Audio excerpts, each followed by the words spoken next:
Hello everyone, this is विभूति और आज हम play dance of the forests की जो कि वोले सोयंका ने लिखा है इसकी एक बेसिक समरी देखने जा रहे हैं। इस प्ले को पढ़ने के लिए आपको दो चीज़ें याद रखनी हैं। दो सीन होते हैं, एक तो फॉरेस्ट में और एक राजा के दरबार में। जो फॉरेस्ट वाला सीन है इसमें आपको स्पिरिट्स और जो असली के ज़िंदा इंसान है वो देखने को मिलेंगे।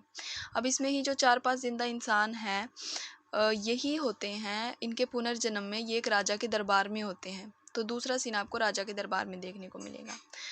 तो इन 4-5 लोगों के जो नाम है वो अब फॉरेस्ट में प्रेजेंट डे में क्या है और राजा के दरबार में क्या थे वो मैं बता देती हूँ आपको।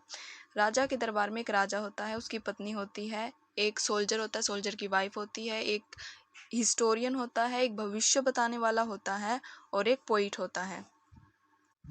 जो अब राजा है इसका नाम होता है माटा खरीबू। इसकी वाइफ, इसकी जो क्वीन है इसका नाम होता है क्वीन मैडम टोटोइस। और अब ये जो अब प्रेजेंट में जो फॉरेस्ट में सीन हो रहा है अभी इसका नाम है रोला। राजा के दरबार में जो हिस्टोरियन होता है उसका नाम होता है एडिनबी। और अब ये प्रेजेंट टाइम में क्या है, ओरेटर, काउंसलर ओरेटर है, यानी जो स्पीकर वगैरह होते हैं ना वो उस टाइप का है। और राजा के दरबार में जो भविष्य बताने का काम करता है वो होता है एग्बोरेको। प्रेजेंट टाइम में भी फॉरेस्ट में भी यही काम करता है। राजा के दरबार में जो पोइट होता है जिसका नाम डिमोक होता है वो प्रेजेंट टाइम में जो हमें फॉरेस्ट में देखने को मिलेगा उसमें ये अब कारवर का काम करता है, यानी नत्थकाशी करने का काम करता है। और जो सोल्जर और उसकी वाइफ होते हैं राजा के दरबार में प्रेजेंट टाइम में वो डेड मैन और डेड वुमेन के नाम से उनका नाम दे रखा है। और इसमें आपको ये चीज़ याद रखनी पड़ेगी कि जो इस राजा के दरबार में जो राजा होता है ये इसकी जो वाइफ होती है मैडम टोटोइस, ये इसको दूसरे किसी भी राज्य से भगा के लाया हुआ होता है। और फॉरेस्ट वाले इलाके में जो हमको देखने को मिलते हैं, फॉरेस्ट का हेड होता है उसका नाम होता है ओबैनजी। और एक होता है अरोनी, ये एक फॉरेस्ट स्पिरिट होती है जो कि डेड लोगों को, डेड वुमेन और उसको बुलाती है और डेड मैन को बुलाती है। फॉरेस्ट में और भी कैरेक्टर्स होते हैं वो हम आगे समरी में देखेंगे। तो प्ले शुरू होता है कि जो डेड मैन और डेड वुमेन होती है जो कि पिछले जन्म में एक सोल्जर हुआ करता था एक राज्य का और उसकी वाइफ। अब क्या होता है, प्ले शुरू होता है जो ये डेड मैन और डेड वुमेन होती है ये जहाँ इन्हें दफनाया वगैरह गया था वहाँ से ज़मीन के अंदर से निकल के आती हैं।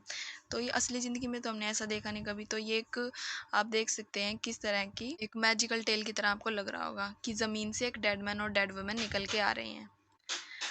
तो जो भी इन दोनों के पास से गुजरा उनसे ये ऐसे कहते हैं कि क्या आप हमारा केस लेंगे। अब ये जो डेड मैन और डेड वुमेन है यहाँ ज़मीन से नीचे निकल के आते क्यों हैं, क्योंकि इनको अरोनी ने बुला रखा होता है।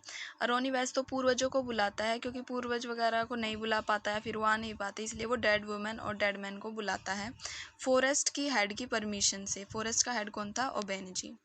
तो इन दोनों को अरोनी जो कि एक गॉड है फॉरेस्ट हेड की परमिशन से बुलाता है। क्यों बुलाते हैं इनको, इसलिए बुलाते हैं क्योंकि फॉरेस्ट में ट्राइब्स की गैदरिंग हो रही होती है। अब हम थोड़ा फ्लैशबैक में जाते हैं, इनके पुनर्जन्म वगैरह में क्या होता है। जो राजा होता है ना, राजा माटा खरीबू, ये जो अपनी रानी को भगा के लेके आया हुआ होता है, तो जो दूसरे देश का राजा वगैरह होता है वो इन पे अटैक करने के लिए आ रहा होता है। तो ये अपने सोल्जर्स वगैरह को, सोल्जर जो डेड मैन है इसको कहता है कि भाई तुम अब लड़ो इनसे। तो जो डेड मैन होता है वो अपने सैनिकों वगैरह को मना कर देता है कि नहीं हम नहीं लड़ेंगे, क्योंकि इसे अच्छा नहीं लगता, क्योंकि एक तो दूसरे की वाइफ वगैरह को भगा के लेके आया हुआ है तो ये मना कर देता है। तो इसलिए जो राजा होता है क्या करता है, इनको नपुंसक बना देता है और इनको बेच देता है, ऐसे स्लेव के रूप में बेच देता है। और फिर बाद में जो है ये डेड मैन और डेड सब वुमेन मर भी जाते हैं। बीच में जो वुमेन होती है वो राजा की जो रानी होती है जो मैडम टोटोइस है उसके पास आती है कि भाई मेरे आदमी को बचा लो वगैरह, तो वो भी इसकी हेल्प नहीं करती। तो ये दोनों जो है मर जाते हैं। वाइफ कैसे मरती है इसका हमें कुछ डिस्क्रिप्शन बता नहीं रखा होता है। जो मैडम टोटोइस होती है पुनर्जन्म में वो तो राजा की रानी होती है, इस जन्म में वो एक प्रोस्टिट्यूट होती है।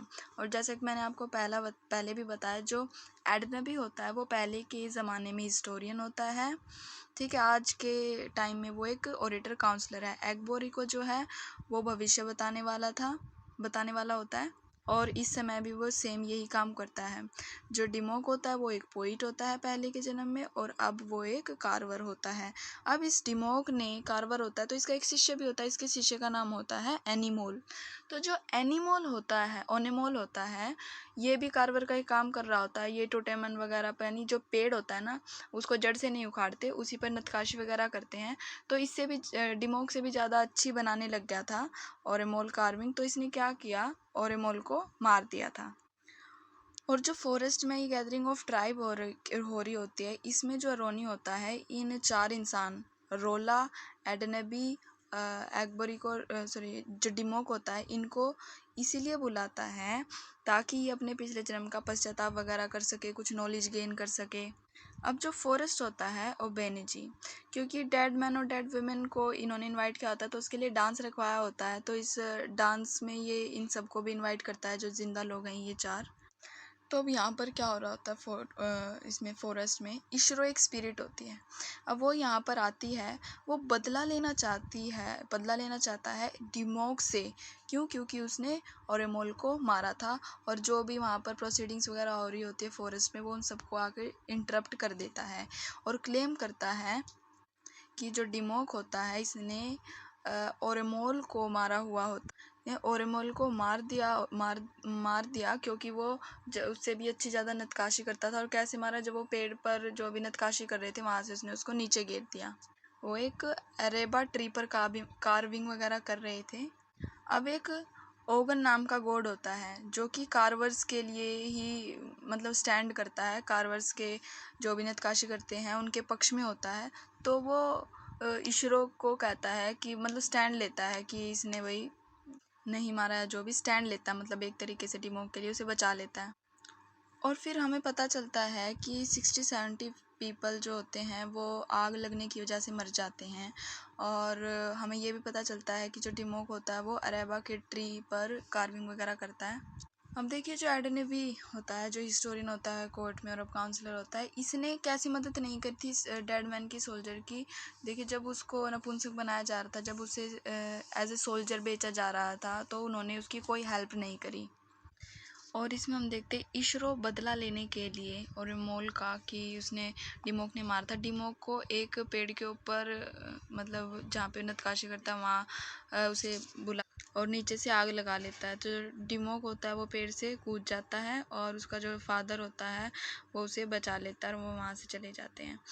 यहाँ पे क्या होता है, हम देखते हैं जो फॉरेस्ट होता है उसमें धुआं हो रहा होता है पेट्रोल की वजह से। तो जो फॉरेस्ट का हेड होता है वो कहता है कि he must purse the incrustations of soul deadening habits and bear the mirror of original nakedness. He exists knowing that he is alone in his fight.